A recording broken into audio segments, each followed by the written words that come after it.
BBOR Black Box Online Radio, coming to you from West Virginia. BlackBoxNed88 on Instagram for the bonus podcast. And just a quick reminder, every Monday is Zodiac Mondays. Wednesday is an Ask Me Anything. That's an AMA, so please drop your questions below for things that you would like discussed here on the show. And Friday is an Anything Goes. Any subject is fair game, mostly talking about true crime, serial killers, the Zodiac Killer, but any subject is welcome. All right, so please share some ideas in the comment section about what you would like to hear about on this channel, and let's get started. Okay, hello everybody. Today is Monday, another Zodiac Monday. Welcome to the show. First, I would like to give a big thank you to everybody who checked out the debunking video last weekend on Donald Hardin as a Zodiac killer suspect. But before I get into today's topic, I would like to just drop a couple of announcements. The first is that the lineup is going to be a little different this week because I'm going to be doing a multi-part series on the New Orleans axe murders from the early part of the 20th century. Already found some amazing sources, and I've been going through the material.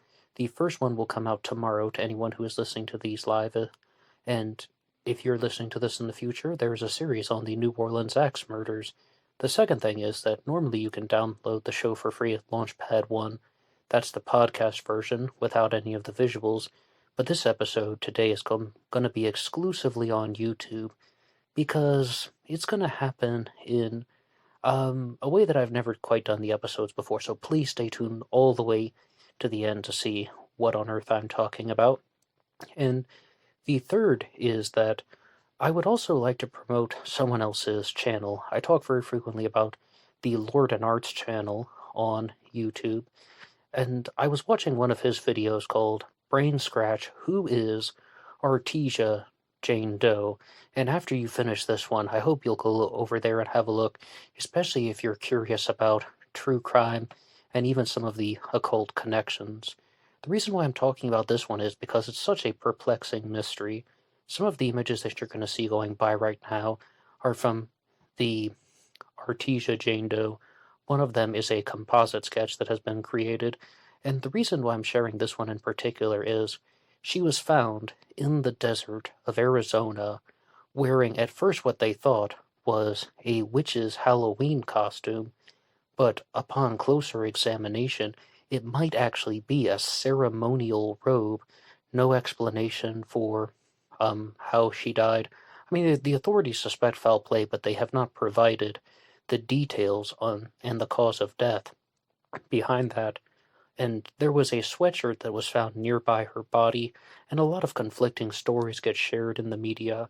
Who is the Artesia Jane Doe? So I know some of you guys are really sharp when it comes to looking at these mysteries that may possibly be connected to the occult. I mean, all kinds of theories have already been shared about the Artesia Jane Doe, that she was someone who was murdered after attending a costume party for Halloween, or that maybe there was some type of accident and people didn't know what to do, so they left her behind or moved her body to a different location. Or it could even be something much more sinister, that she was actually murdered because of some type of occult ritualistic practice. Just one point that I would like to share about the image that you're seeing now, and that is that when I first saw this, that they said this is what she was wearing when she was found dead in the desert, I thought that it was just a cut-up trash bag, but it was described as a costume or possibly a ceremonial robe, and I guess it is cloth and not plastic.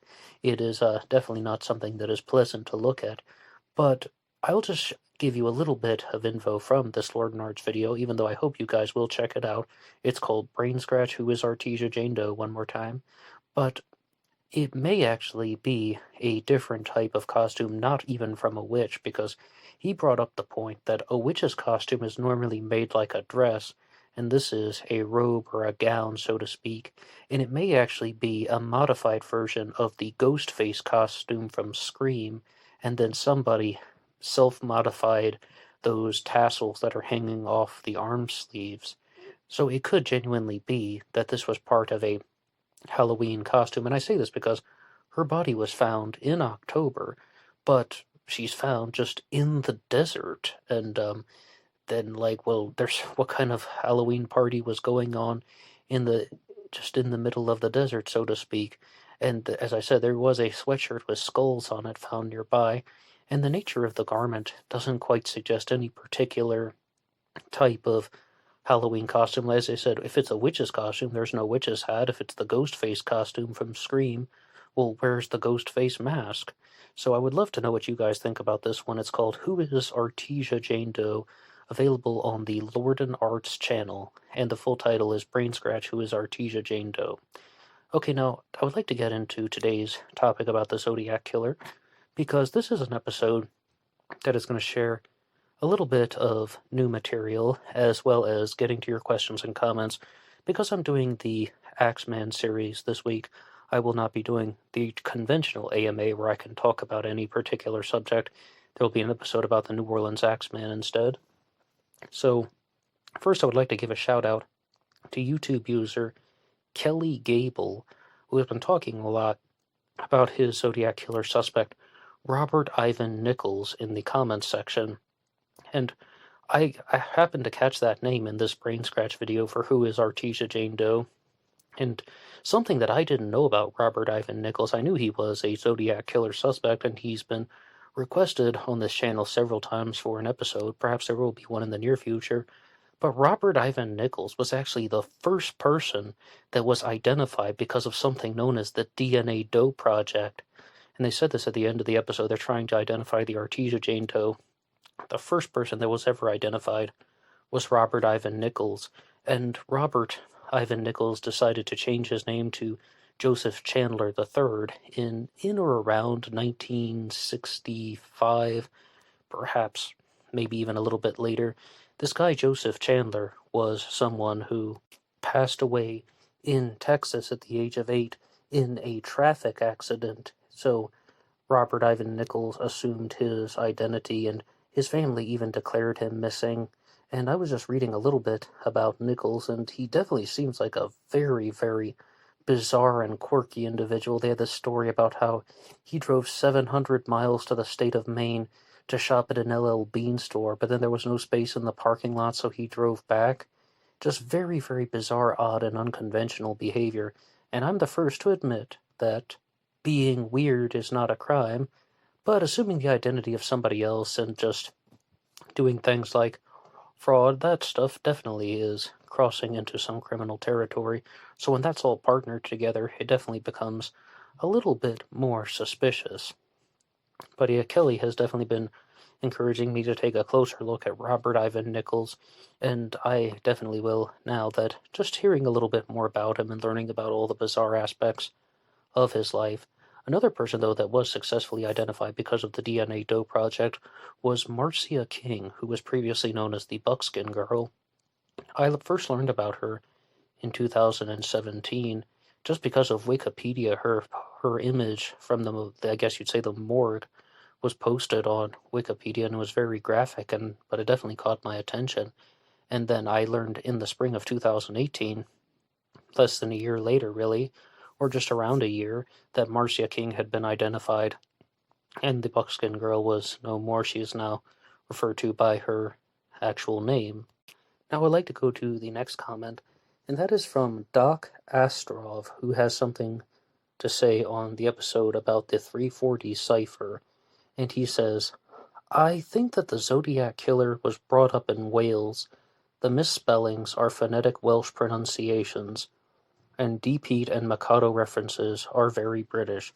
Well, I would love to hear the take on that from someone who is indeed British. Maybe Richard Grinnell would have a lot to say about that if he thinks that the misspellings are Welsh in origin. And you got to hear this one more time. Misspellings are phonetic Welsh pronunciations.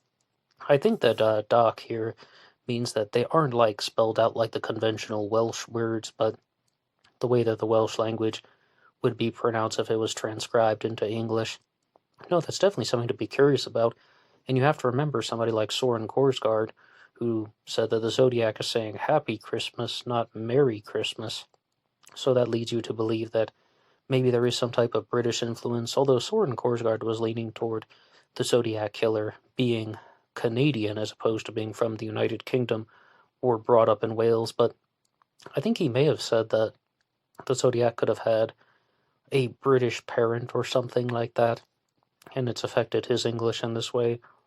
It's a very interesting theory, partnered with the Mikado, and I think that maybe Richard Grinnell did weigh in the comments section once that he thought that the Zodiac's English could have been affected by British literature. He can always correct me if he wants, but no, it's definitely something to think about. I don't know if we have enough to say that the Zodiac was brought up in Wales, but it's the first time I've heard that theory, so thank you to Doc Astrolov. Now we have a comment that has come in on a previous debunking video about the Zodiac suspect Louis Myers, and this is from Charles Garrity, who says, I think he may be telling the truth. How could someone have that many connections to it and admit twice that he actually did it? On his deathbed, he said it also. The only thing is, he said that the symbol was a Celtic cross, not a zodiac, but why were the letters addressed as himself, saying, I'm the Zodiac, or this is the Zodiac speaking, but I know what Charles means. So I'm conflicted, but leaning toward the thinking this was the actual guy. Great video, thanks. Hey, much appreciated, Charles. Okay, Louis Myers is the Zodiac suspect that was brought to our attention because of a guy named Randy Kenney. Randy Kenney was his friend who claims that Louis Myers made a deathbed confession that he was the Zodiac killer. He said that he was a classmate of one of the first victims at Lake Herman Road, being Betty Lou Jensen. He also worked in the same restaurant as Darlene Ferrin. She was a server and he was a busboy. She is the victim from the Blue Rock Springs shooting. Now, Randy Kenney does not accuse Myers of committing the Lake Berryessa stabbing on September 27th of 1969, but he does provide the explanation that Myers committed the murder of Paul Stein on October 11th of that year, and that was done for drug money. But of course, he passed it off as the Zodiac killer, and because he was indeed the Zodiac, it's a way to distract the police because he was robbing Paul Stein, taking his wallet, and he wanted the drug money. I mean, I'm not going to lie to you. When I first learned about Myers, I thought that this was the aha moment and everything suddenly made sense. This is what fooled the police. They're looking for a 30-year-old man when it's a 17-year-old kid who is just trolling them and so on. But if I recall what Randy Kenney said very clearly to the media, that the Zodiac symbol is not a Zodiac symbol at all. It is a Celtic cross because Louis Myers was very passionate about his heritage.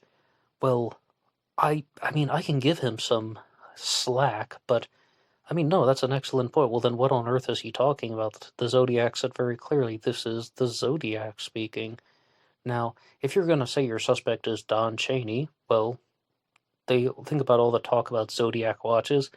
Don Chaney's father was a watchmaker, and sadly his name was Ned. But the whole point is that there's a connection there to watches and so on, and there's a reason why the name could be chosen and using that particular symbol, even if it's not completely conscious and intentional. That's something in the back of human psychology.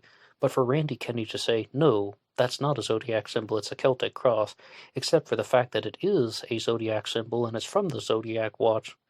No, I completely agree with Charles. That's something that doesn't quite fit, but...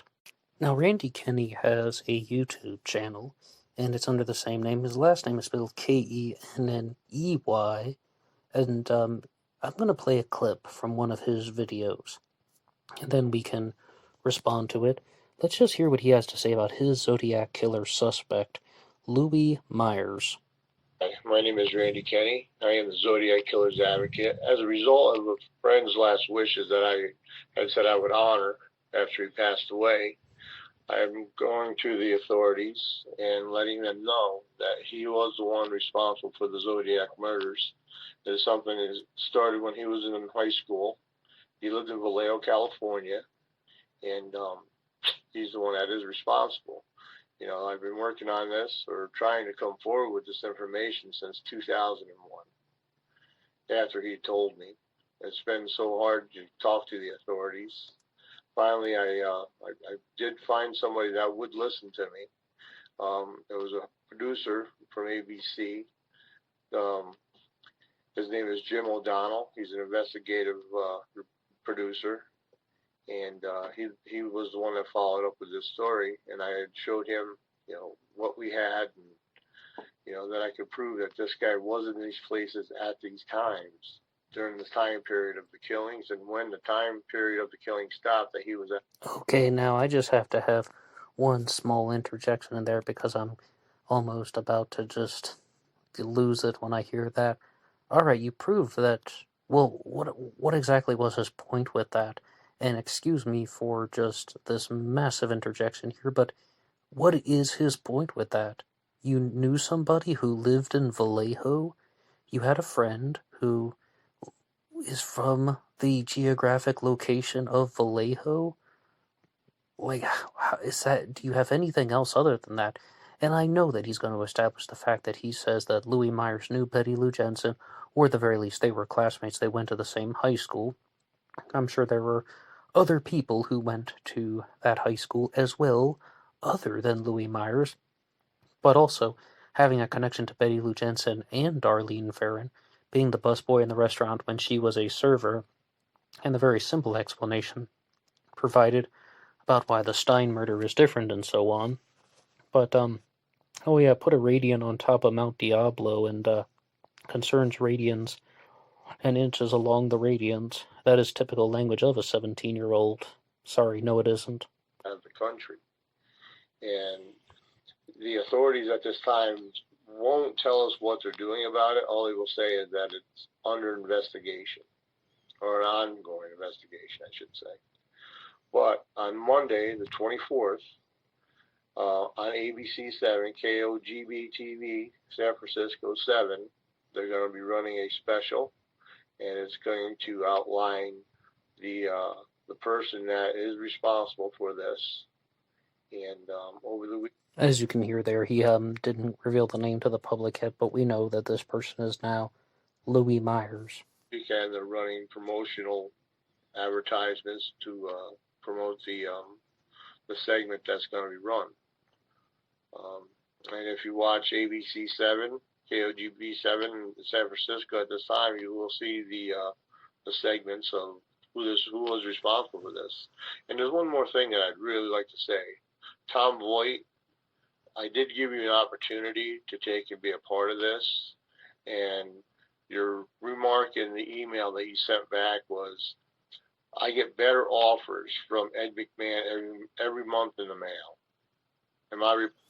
Okay, Tom Voigt. Wow, you really missed the boat there, sir. No, this whole thing, what'd you say to him? You get better offers from Ed McMahon every month in the mail? I'm not, Ed McMahon was a little bit before my time, and I've spent a long time thinking about it. Was like, did Ed McMahon do both Star Search and the Publishers Clearinghouse?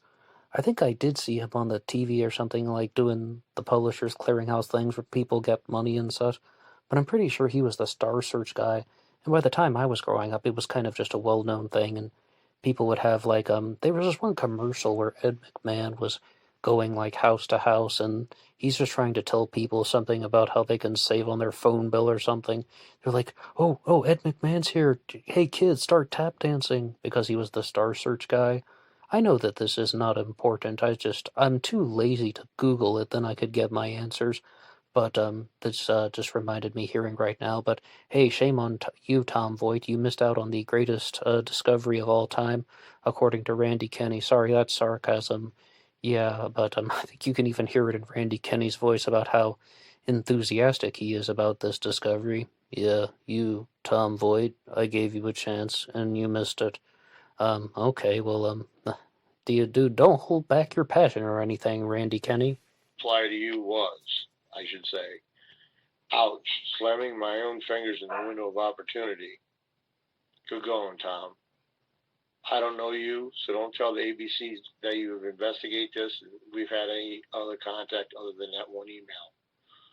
And that's it. Stay tuned for Monday at ABC. Okay, and that was a video from Randy Kenney, once again posted on his YouTube channel of the same name, Randy Kenney, Kenney. I don't really think that there's a lot of weight in Louis Myers as a Zodiac killer suspect, because the only thing that Kenney was talking about in there that I haven't addressed yet is he can show that Louis Myers left the country from 1971 to 73 because he was stationed with the military in Germany. However, that again doesn't make him the Zodiac killer just because he was out of the country. Does it make me suspicious? Absolutely.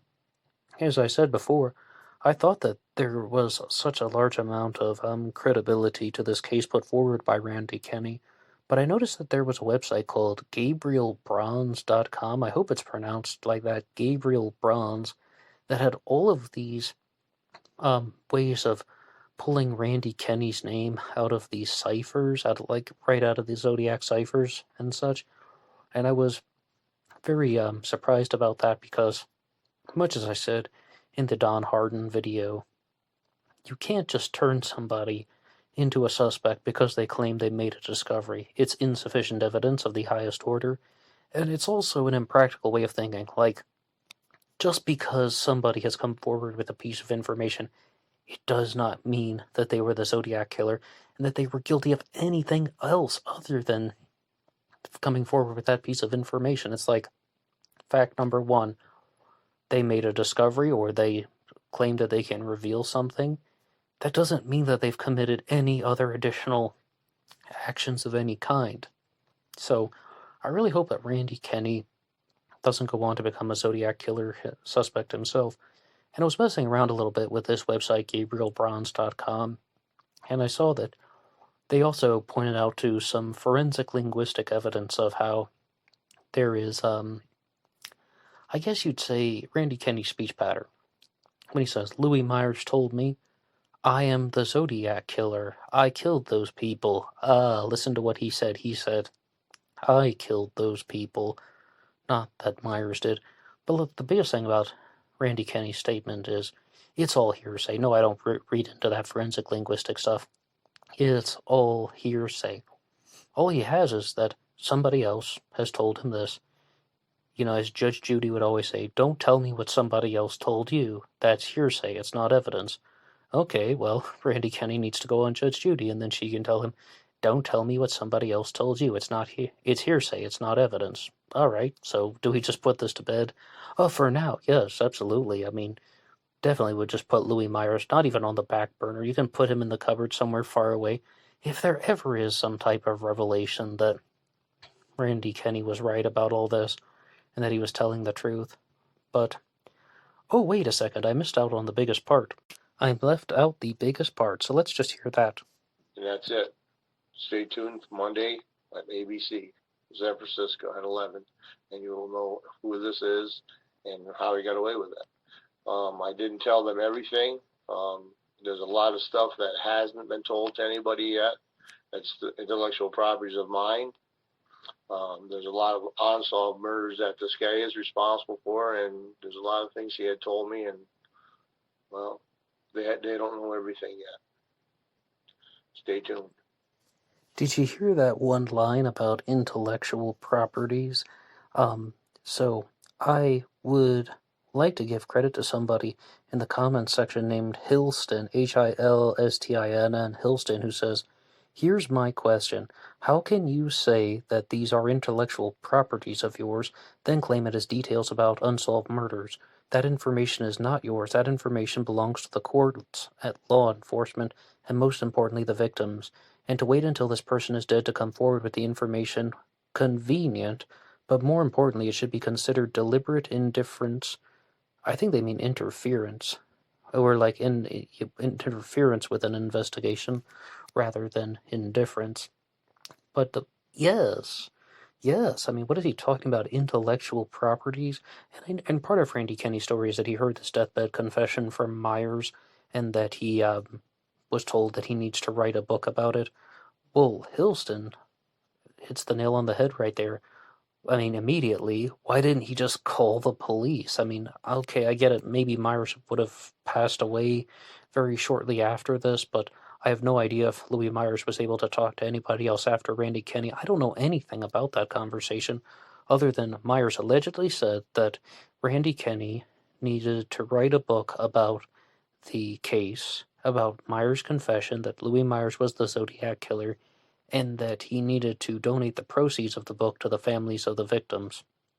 Well, I mean, that's kind of a weird thing to say And what I said in my original 3 episodes that I did on Louis Myers, those old black box recordings, I was like, I don't care if I'm like in the middle of the ocean or something like that. I'm gonna grab the first tape recorder that I can find, and even if I have to build it myself in a MacGyver fashion, and I'm gonna get that on audio. I mean, like, can I get some audio or visuals or something like that? I mean, was this like the last breath of Louis Myers before he passed away? I mean, I don't think so, because he provided numerous details about having first-hand connections to the victims, as well as the explanation for the Stein murder, talking about how the symbol is a Celtic cross. But maybe it is a sharp observation that, I mean, that it wasn't completely, like consistent. I mean, Randy Kenney says it was a Celtic cross because he was proud of his heritage. Well, why did he have to keep the name Zodiac then? And someone else also asked him that question here, named Jordan Ray, who says, like, well, then why did he choose the name Zodiac if, if the symbol wasn't meant to be a zodiac symbol? Now, I think we're gonna have to move on from Randy Kenney because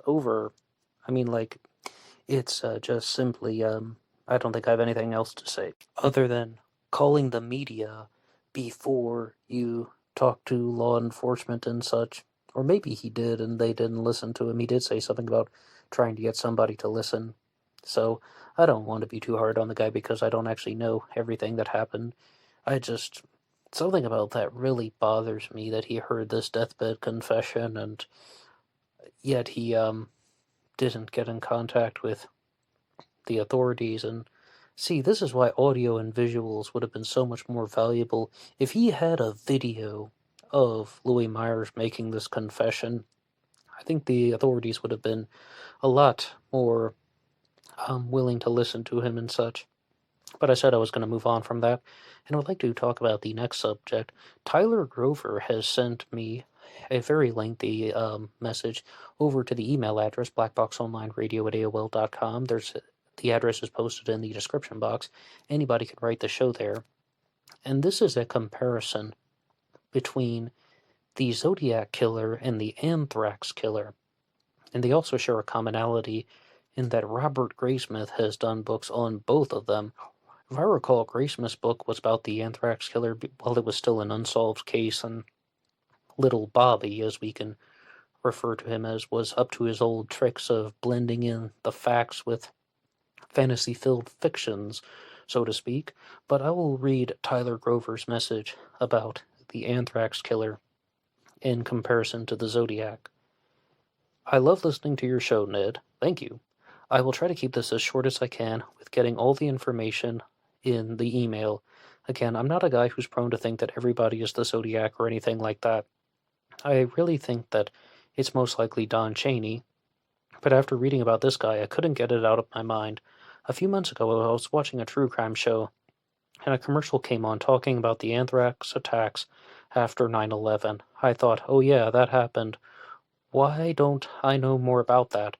Being a true crime buff, it annoyed me that I didn't know more, so I decided to look it up. First, that is mostly the heart and soul of Black Box Online Radio. Like, even when someone just makes one sentence, like, and they say one thing on a show, like whether it's a podcast, a radio show, or a documentary, and you're like, wait a second, is that really true?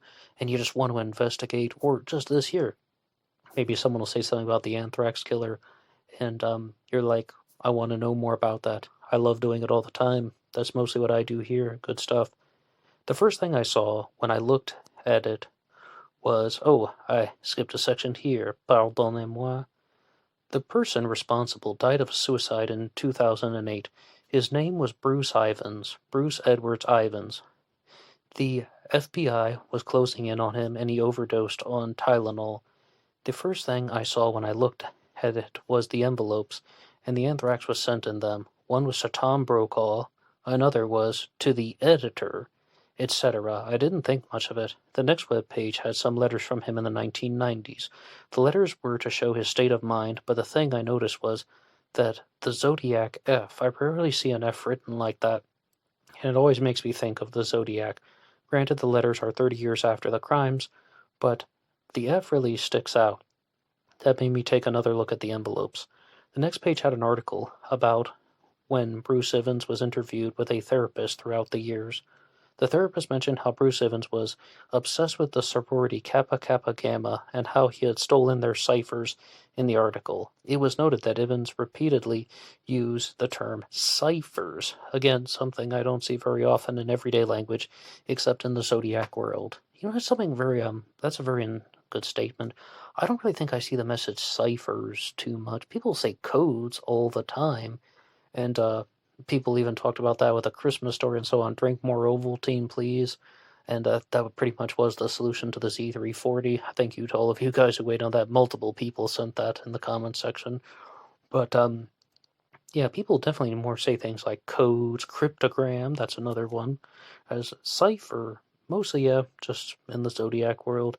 The first thing I did was check his age. I thought, if he was 15 years old during the crimes, I can forget about this. Turns out he was 23 and 24, 68 and 69. Younger than I had always thought the Zodiac was, but not young enough to rule him out. At the same time, I could find information on him in the spring of 68 and mid-1975, but nothing in the important time frame. He graduated from the U of Cincinnati in early 68 and got married in 75, but nothing was found in between.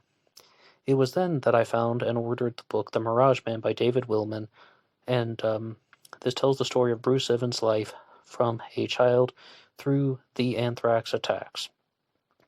And I will definitely be getting to that one in the future, and I'm going to go through some of the sources that Tyler has provided me with here. But now, one of the main things that he wants to say is that he wants to locate the exact place of Evans during the 1960s, and the book didn't say either. I was hoping that it would tell me he was living and working somewhere far away, and once again I could move on. Instead, the book said that his brother, Charles, moved to California in the mid-1960s. It didn't say where, however, but once again, getting away from the story, I just couldn't. Here are some highlights from the book. Bruce's mother, Mary, became sick in the late 1960s and died in 1970 at the age of 63. Mary had an awful temper and used force to get her way. She was hated and feared by the community. Charles said she inflicted terror on and controlled Bruce's life. Well, that's definitely the textbook way to create a serial killer, I kid thee not. The father was known to be quiet and gentle, and feared Mary just like the rest of the community. She was verbally and physically abusive towards him. That actually reminds me a lot of Roger Kibbe, the I-5 Strangler. I just did an episode about him, having a mother who behaves like this, and then someone goes on to marry a woman who also behaves like that. Bruce had psychological problems from an early age. As a child, Bruce blindfolded his stuffed animals. Well, that's all it says there, but I think it's more about... No, that's definitely going to fall into deviant behavior, I'll give you that.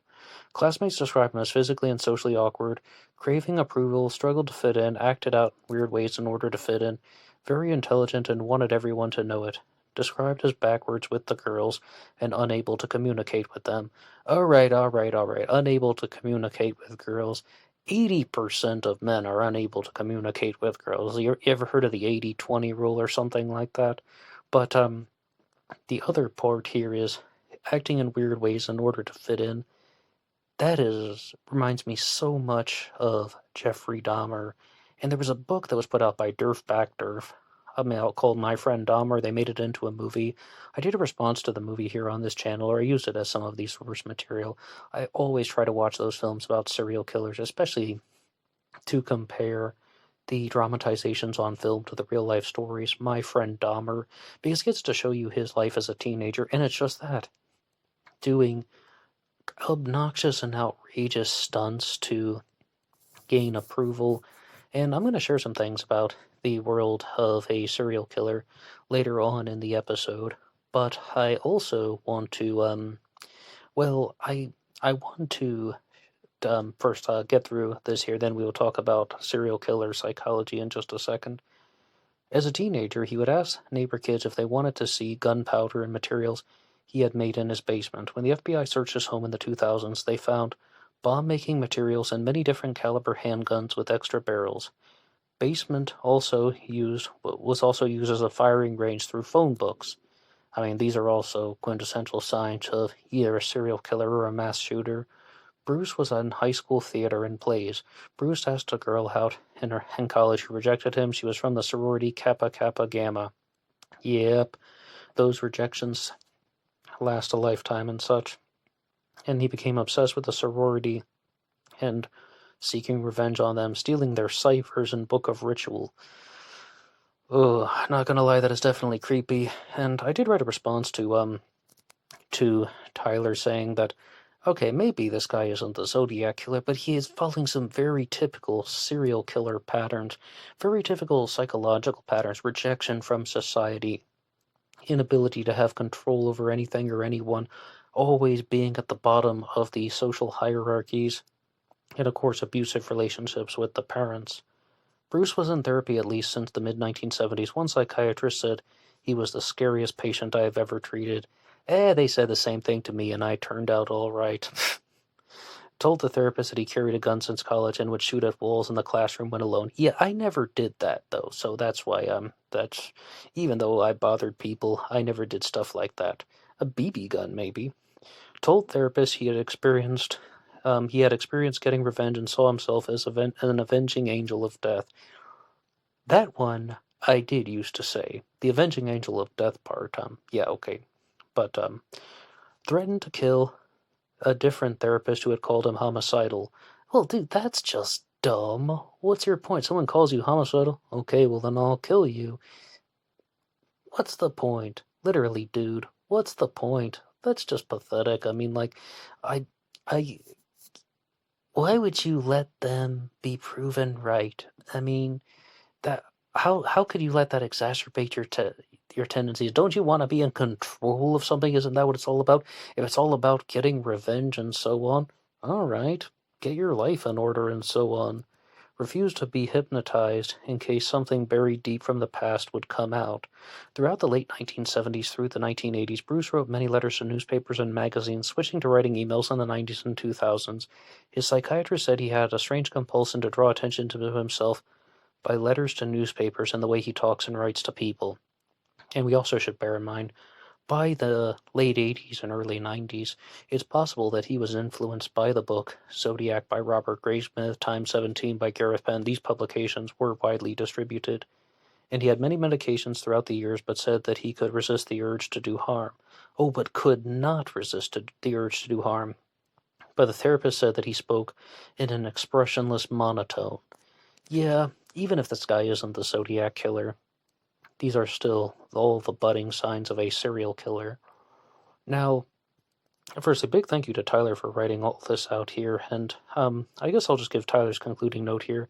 I hope that wasn't too long. Again, I really think the Zodiac was older. I do as well, older than 23, and lived more locally, but everything about this guy seems Zodiac, or maybe what better way to get with these types of crimes than to visit your family on holidays and weekends. Thanks for reading. And Tyler, much appreciated for that very detailed comparison between the Anthrax killer and the Zodiac. I mean, no, perhaps it would be a very big stretch to think that the Zodiac was actually from. Oh, wait a second, from Ohio. No, wait.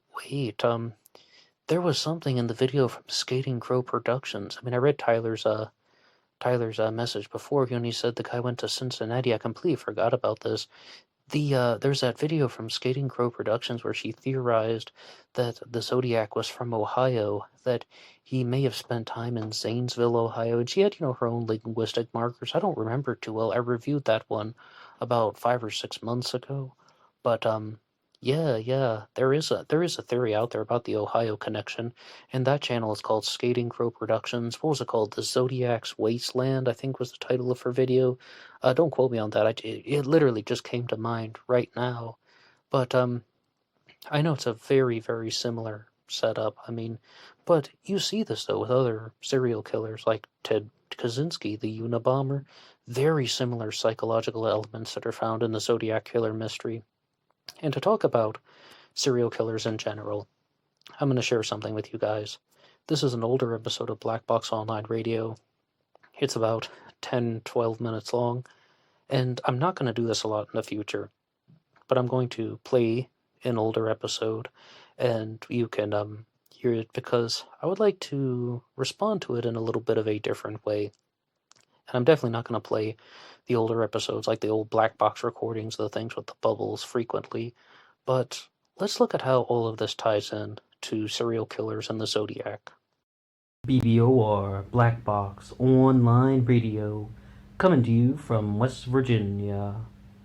There's a very interesting question out there, and the question is, does society create the monster, or does the monster wreak havoc upon society? And this is something that is often discussed with serial killers, mass shooters, and just people who commit large-level crimes. And I hear this a lot in a variety of forms of literature and media, the documentaries, the true crime books, articles, and especially the victims' families who just have that sort of outrage. And the first and foremost thing to remember is that it's kind of, maybe it's unfair to respond to the question by changing it, but you gotta say that that's an inappropriate question. It's not a fair question. Because the people that we're dealing with, they are not monsters. They are mentally deranged individuals. And once we first begin to do that, we can look at how do these things happen? How much of it is biological, and then how much of it isn't kind of imposed upon them by society, as well as upbringing. I mean, child development and parenting, those things. But some of it is biological. I was listening to a show called The Last 24, just found it yesterday. And they did an episode, and they were talking, though, about, there's this one woman on there, her name was Susan Forward. She had an easy name to remember. Actually, as soon as she said that, she said her name's like, oh, that's an easy name to remember, Susan Forward, Forward. I forgot it 5 minutes later, and I had to Google it. Second time around, remembered it, Susan Forward. And she said, though, some people, though, have a conscience that's like Swiss cheese. And I was like, what? Where's she going with this? You know, it's like they have the sort of ability to be aware of what they're doing. They have the ability to know right from wrong. But they have giant holes in their conscience. And we often talk about someone who's like a psychopath. And then we often talk about just like a normal functioning person. And a lot of us, and a lot of the media players really, do not want to look at anything in the middle. And they do not really just want to expect that there can be somebody who is mostly a good person, but in certain instances, they will kind of deviate and turn toward something antisocial in a destructive manner. Not all forms of antisocial behavior are destructive, but sometimes when antisocial behavior crosses the line, it really crosses the line. Some people have a conscience that's like Swiss cheese. And I think that's a very good thing to remember. Because what we really try to tend to do is we tend to compartmentalize people. Look at that whole question that we introduced this segment with. I didn't come up with that. I mean, people have been asking that on countless pieces of true crime literature. It's like they're trying to just sort of put people into little boxes so that they can label them more effectively. But the fact of the matter is, as human beings, we are too different to do that. So when you sort of think about how some of these things function, you just got to recognize that a lot of people out there probably have some sort of ability to kind of become more destructive than they would originally seem. And is that a result of parenting and like their upbringing, childhood experiences, pressures from society, bullying, bad experiences, poverty, malnutrition, brain development, all of those things that are caused by the environment and society, or were they just born that way? I think that the easiest way to answer that is just to say it's both. I mean, that's kind of a bit of a cop-out, but we are so blended in life, our biology and our, cultural connections. Those things just blend together so frequently and in such a sort of, it's almost just like a solution where you can't tell which part is coming from what. But, I mean, when you actually want to look at, though, maybe some of the root causes, abuse is definitely something that drives people to sort of recreate the cycle of destruction. It normalizes it to them. It tells them that this is just the way that things are, and this is the way that this is how life should be. That's what abuse does to people. They want acceptance and approval, but then they're like, oh, well, I'm not worthy of that. The only thing I'm worthy of is being abused, because That's all they know. They never really had acceptance and approval from the strong, loving environment. There are people like that. But just on this channel the other week, we were talking about Paris Bennett, like who is perhaps a very extreme case of a clinical psychopath who murdered his sister just probably just for kicks. And I mean, some people are good at faking the crying even. You can hear his 911 calls. The YouTube channel Paradise Media did a lot about Paris Bennett, and you can just sort of see that, some people probably do have some sort of clinical thing where they are just born without an ability to have any sort of conscious ability to process emotions and human empathy and all of those things. I would probably predict, though, that is something that is going to be much smaller on the scale than we are actually kind of dealing with.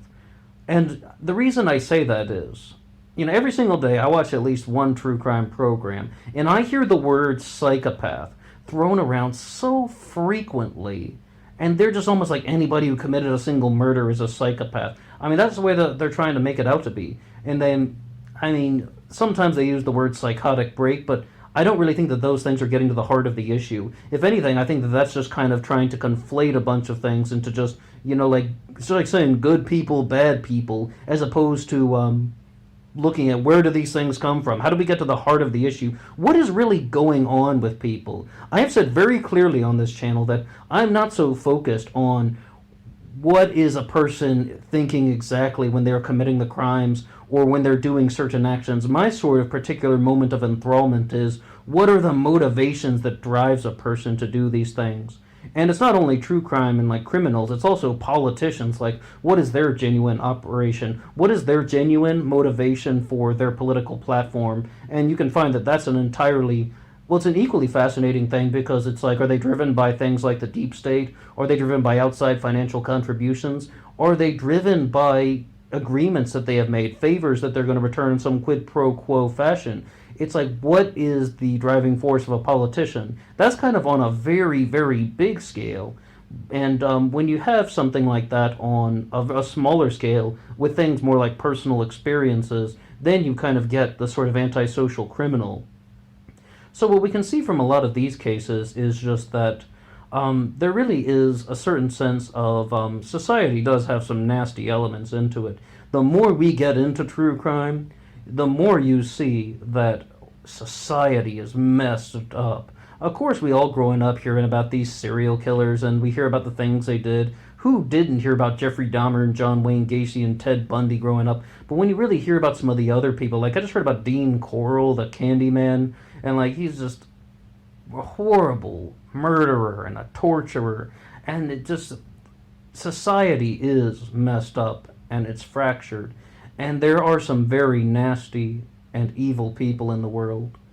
But then, the reason why we're kind of using this as the subject for the upload today is it's trying to zero in on what exactly is that element that is kind of pushing somebody toward becoming a murderer or a serial murderer, like a mass shooter, serial killer, and what is just pushing someone else to the person who's going to therapy and trying to get over that. I think, though, there is probably somewhat of a natural component in a lot of people, but it's almost like that sort of Swiss cheese type of personality. And I do say personality, because we started out by saying it's like someone has like a Swiss cheese conscience, like they just have gaping holes in their conscience, and personality, I think, is going to go in very much with that. There might be just something that's going to just like go in a hole the wrong way, and that is going to just kind of set somebody off. And most things in life function on a spectrum. Very few things function just in like black and white terms. We live in a world of color, so we can't be pulled into this whole notion of a black and white fallacy. That's what I call it, the black and white fallacy. Like, well, it has to be this or that. Well, either he's a psychopath or he's not. Either she's like antisocial or she's not. No, these things are all on the spectrum. So once we first look at this type of Swiss cheese personality, Swiss cheese conscience, and we can sort of see that a lot of people probably don't necessarily have a very strong way to deal with certain types of conflict resolution and acceptance in a different way. We talk about acceptance and approval, that sort of acceptance. Some people just can't accept their current state. I mean, that's what the money, sex, power angle is, like the reasons why people commit crime. That's an acceptance issue because they can't accept that they are not going to get all this money that they want from, their partner, or like, oh, my partner would have millions of dollars and if only I killed them then it would all be mine, but if I don't kill them it'll all be theirs. I mean, they can't necessarily accept, their current state. Or maybe they want to be with a different partner, they don't want to go through the problems of divorce, or perhaps it's just they want to they really don't like the person and they want to dominate them, and that leads to death and destruction. I mean, those things do exist. There are, like, well, revenge killings. That's what that's about. It's not Revenge killings are not necessarily about a logical benefit, and revenge killings are not necessarily about trying to gain something. Sometimes these are just done out of anger. They're done out of just someone despises the person and they want to dominate them to the point of death. That's how those things happen. And the sort of kind of motivating factor, and so I believe anyway, is that is kind of acceptance in a different form, where people are they don't have the ability to tolerate and accept their current circumstances, so they have this type of greed-filled lust towards something different, and that's what leads to the criminal behavior. They think by doing this criminal action that they have something enormous to gain.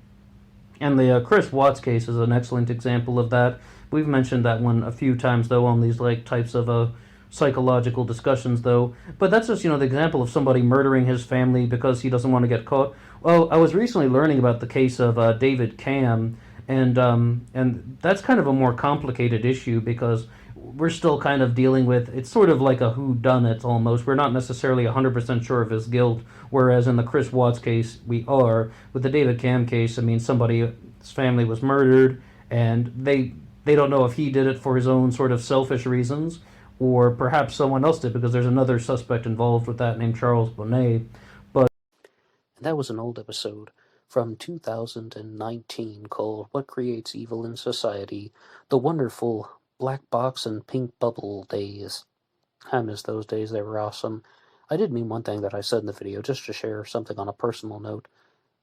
When I started watching or listening to one true crime program every day, and I made it a habit or a regiment, I made it a mental exercise that I need to do this at least once a day, and actually having that type of focus on a particular subject, it altered my thinking about the true crime world, because you learn different things and you just get used to paying attention to certain types of details. So I found that the channel really took a different shape in that way, especially because I was talking about a lot of different subjects in 2019, everything from politics to spirituality, and I got away from those and definitely geared more toward true crime for those reasons. I think, though, that I wanted to, well, I mean, I'll just tell you flat out, I wanted to share that video clip with you guys because in the last 2 years, I've also learned some things, and it has altered my thinking and so on. And I know Albert is a psychologist, but sometimes other professional psychologists, counselors, mental health professionals listen to the show and they weigh in the comment sections.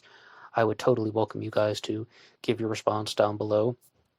But I would even dispute one thing that I had said back in 2019 about how it's a bad thing to try and put labels on people, and maybe compartmentalizing sounds really nasty, but there's a reason why they're labeling people. By them, I mean like psychologists and so on, because they are, well, first you have to find out what the problem is. You have to label this type of behavior, describe what's going on, then you can learn how to respond to it, because you have to figure out where the problem is coming from, what behaviors is this person exhibiting, and then that will lead you to the solution. The problem is, though, some people want to do that in a destructive way, and they just come up with this preconceived notion of right and wrong. This has nothing to do with psychology or psychiatry. I mean, like being a psychologist or a psychiatrist, anybody can do this, whether you're a fast food worker, a mail carrier, or a medical doctor, but they can just be like, okay, I'm the person who's doing this job, therefore my actions are good, and then the other person's actions are bad. And some people live like that. during my first year as a teacher, as I said, I used to be a school teacher for 6 years. I'm not anymore. But during my first year, we had one of these teachers' meetings, and somebody said there, as part of training, you have to know that you are right and they are wrong. And I thought, that is such a weird thing to say. And then 6 years later, I completely understood what he was saying, meaning that you make the decisions and you stand by them. And you have to be like, no, if you're punishing somebody, you were right to do that. If you want to do something that is harsh to somebody, you were right to do that. And that's all the same reasons. It's about control. So I guess in that episode, I was talking about how if somebody commits a crime, people often want to be like they're a psychopath, and that the media uses that term too frequently. But I wouldn't dispute any of that. But I think, though, that with human beings, that the reason why it's important to remember that thing that Susan Forward said about the Swiss cheese conscience is many people do conventionally good things most of the time. And serial killer or not a serial killer, I mean, even somebody like the Zodiac killer, they think that he was probably a guy who was just living an ordinary life and working somewhat of a stable job, but maybe changing jobs frequently. Someone who's going to work, who's going to have stable employment, but very, very solitary employment nonetheless. That was something that Dr. Todd Grande shared. And I think that this thing about the Swiss cheese conscience is like many people will do very destructive things if they think that they can get away with it. Many people will do very nasty and evil things if they think they can get away with it, or if they believe that they can outsmart the system and that they're just going to be indifferent to things, because people will follow the rules much more closely if they believe that there are immediate consequences that are going to affect them. Whether they're a psychopath or not, they're going to do things they don't want to get caught, and they don't want to deal with the humiliation of getting caught. Now, I think that that is twofold, because I was talking about crimes that like people commit when they have that problem accepting the reality of their situation, that, okay, my business partner has more money than I do, therefore I'm going to kill my business partner and I'm going to get all the money. That person can't accept the gravity of the situation. Back in 2019, when I would talk about serial killers, I would frequently say that acceptance is internal and external. I mean, that would be an internal form of acceptance. An external form of acceptance would be wanting to be accepted by your peers, members of society. You don't want to feel alienated. Think about all those things that Tyler had written out in the email about this guy doesn't know how to talk to girls, he doesn't have friends, people are making fun of him because he's different. People want the exact opposite of that. They want to be integrated into a social setting. Yet this person has been rejected for so long that they feel that no matter what they do, they are inferior to any type of society, any type of social group, and that anytime someone's actually going to reach out and get close to them, they are not going to understand it. They're going to think that they don't belong, and they're still going to act like they're being rejected. It's so programmed into their minds, and I shouldn't say the word programmed, it's learned. They've learned that, oh, well, I'm going to be rejected by everyone, so even if people are nice to me, well, I'm still not worthy of them. So they feel that they are desiring other people. They want to get close to people, but once they actually do, they feel so unworthy that they lash out in destructive ways, and they try to destroy them. And this can even be down to the point of literally murdering someone and trying to hide their remains. I mean, this is how serial killers come about. It's like they're desiring acceptance, they can't get it, so then they want to destroy the person who has rejected them out of anger, frustration, self-loathing, shame, all of that. And also, after I had recorded that one a couple of months later, I learned about the famous quote from Dr. Julie Armstrong that I share on this channel all the time, is that a serial killer wants someone else to feel pain because they felt pain as a child. They want someone else to feel misery because they felt misery as a child. They want someone else to feel all of those negative emotions that they felt when they were a child. But I wouldn't downplay that thing about how people will behave that way if they think they can get away with it, but I've also learned something new since recording that, and believe it or not, it started with Tracy Lords. I was discussing her on the channel just to promote a podcast called Once Upon a Time in the Valley, which is more or less a biography of her life, or maybe a memoir, like on a specific section. Did I say memoir? She didn't write it. Well, it's like, let's just call it a biography. A biography on Tracy Lords, who was born Nora Kuzma, and she went on to work in the adult film industry. And she said, and this is very, very tragic, mind you, that when she was 10 years old, she was sexually assaulted by a 16-year-old. But instead of telling people the truth, that she was sexually assaulted, she began behaving in a deviant way, and she also began dressing in a very provocative way, and she tried to act out sexually because she thought that it was going to attract attention to herself, and she knew that it was indirect. She knew that she wasn't being very forthcoming. It's not straight to the point, but she just wanted somebody to say, hey, is there something wrong with you? And, I mean, 10 years old, and this continued up until her teen years. I mean, 13, 14, 15. People aren't always thinking in the most direct terms. I certainly wasn't. I do not fault her for a second for responding that way, especially not to something like that. But that was her whole point, that she's behaving in a certain way because she wants somebody to say, is there something wrong with you? And nobody did. And I think that a lot of people who are caught up in these criminal behaviors, the people that I talk about on BlackBoxOnlineRadio, they are experiencing the exact same thing. They're committing these destructive actions for two reasons. One of them could be greed, one of them genuinely could be selfishness, but it's also a form of power tripping that is almost never talked about, and that is just that they want to get out of their current situation.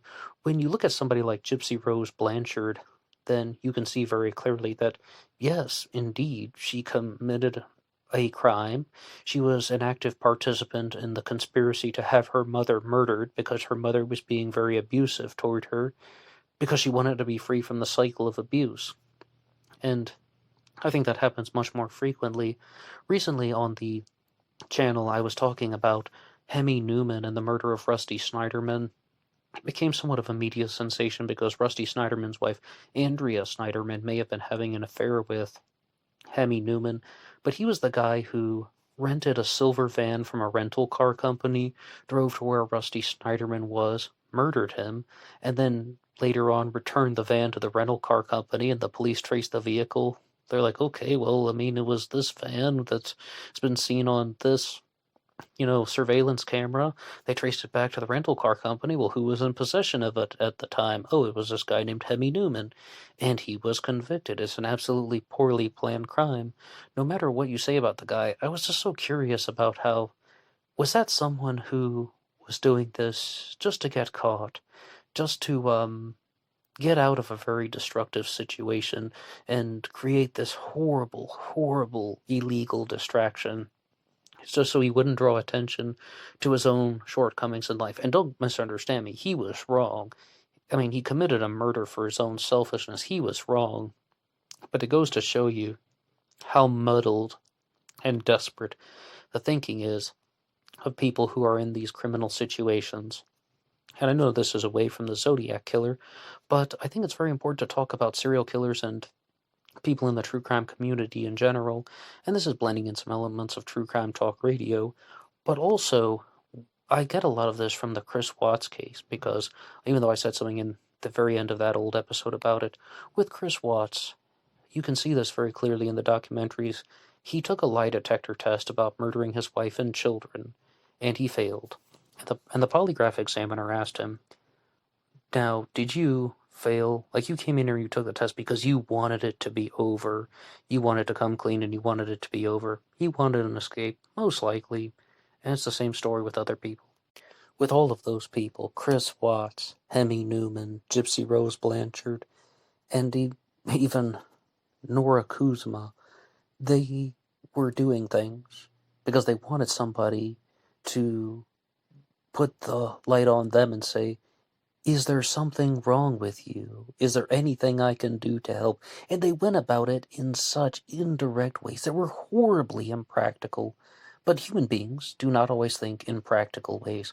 Oh, and they were wrong for doing those bad things. I mean, Nora Tracy Lords, I mean, we can give her a break because she was 10 years old and she was talking about things like dressing in a provocative way, hardly in the same ballpark as somebody like Chris Watts or Gypsy Rose Blanchard or Hemi Newman. I mean, that's not even illegal for what Tracy Lords was doing. But, I mean, I spoke too soon. The point of the podcast, Once Upon a Time in the Valley, was that she then got a fake birth certificate, she lied about her age, and she entered the adult film industry at the age of 15 because of that. Like, it's all of just a continuation of that deviant behavior escalating, that provocative behavior escalating. So says Tracy Lords. And on the show Once Upon a Time in the Valley, they really tried to challenge some of the claims that she put in her actual memoir. I mean that correctly this time, which was called Underneath It All, kind of like telling her side of the story. And they were like, well, like, we can't really corroborate or support any of these details in these places. But at the same time, when someone is saying that they were sexually assaulted when they were 10, I don't want to immediately think, well, they are lying just because I can't prove it. I mean, what kind of proof would you even be looking for? With serial killers, there's a difference, though, than everybody that I just mentioned, because they aren't serial killers. I mean, Gypsy Rose Blanchard, no. Hemi Newman, no. Chris Watts, no. But a lot of serial killers, like the Zodiac killer even, people with those behavioral characteristics don't want to get caught. They don't want the type of humiliation. They get used to hiding behind this multifaceted way of living, and BTK called this cubing, that it's not just like, okay, someone has a mask and then they reveal their true selves when they're about to murder their victims. No, cubing, 12 different possibilities on a pair of dice, right? They have 12 sides to the personality, and they want to show maybe this side at this time and this side at that time, and it's called cubing because it's like what BTK would say is when you go to church, then you need to act like a churchgoer. When you need to go to work, you act like a worker. And when you're committing the crimes, you need to act like the criminal. It's like you're showing different aspects of the personality or different aspects of behavioral characteristics at different times. But a major commonality among all these people, criminals, serial killers, deviant behavior, they all want power. And this is the stuff I really talked about in 2019. There's this desire for power in all of us. Money, sex, and power. Which one is the most desired? Power, absolutely. And a lot of these people who go on to commit criminal acts, or just acts of deviant behavior, they don't have power. They feel powerless. So they either want to put other people in a state of powerlessness, if that is a word. Yeah, they want other people to feel powerless so that they can feel powerful. And many human beings do it. It's just some people respond in destructive ways. And I mean, another point I need to challenge from that old recording is that there is when you talk about it being a psychopath, I was well aware of this at the time. I don't even know what I was thinking when I was recording that. It's been a couple of years. But there's this thing called the hair checklist. And there are 20 items. Each one can be scored at 0, 1, or 2. There's a maximum score of 40. If you get 30 out of 40 or higher, you're deemed to be a clinical psychopath or a sociopath. Psychopath meaning that you're born with it. Sociopath meaning that it was something that was created by the social surroundings, particularly the upbringing. And I don't know why I just sort of said that about the black and white fallacy associated with psychopathy. I mean, very clearly, that's all about having different scores. People have different scores because they have different traits of being a psychopath or a sociopath. And someone who knows 29 out of 40, no, they aren't a psychopath, but they're leaning that way. So, as I said, I was aware of that at the time because, I learned about it from the true crime world. well, I guess we'll never know. Some things are lost to time. Thank you for listening to this very long and twisted episode, and I know I got away from the Zodiac Killer, but tomorrow I'm going to be talking about the New Orleans axe murders, and this was a way to do the AMA, True Crime Talk Radio, and the Zodiac Mondays all at once. Everything is just blended in together, and I mean, you can share any type of feedback you have, especially about the older episode from 2019. I would love to hear any comments that you read there. I would love to read any comments that you would write down below. I always say that. I would love to hear from you guys in the comment section. I would love to read from you guys in the comment section. That sounds awkward. Let's say it the first time. I want to hear from you guys in the comment section, or you can write to the email address blackboxonlineradio@aol.com. And thank you once again for checking out the debunking series and the memorial for September 11th that came out over the weekend.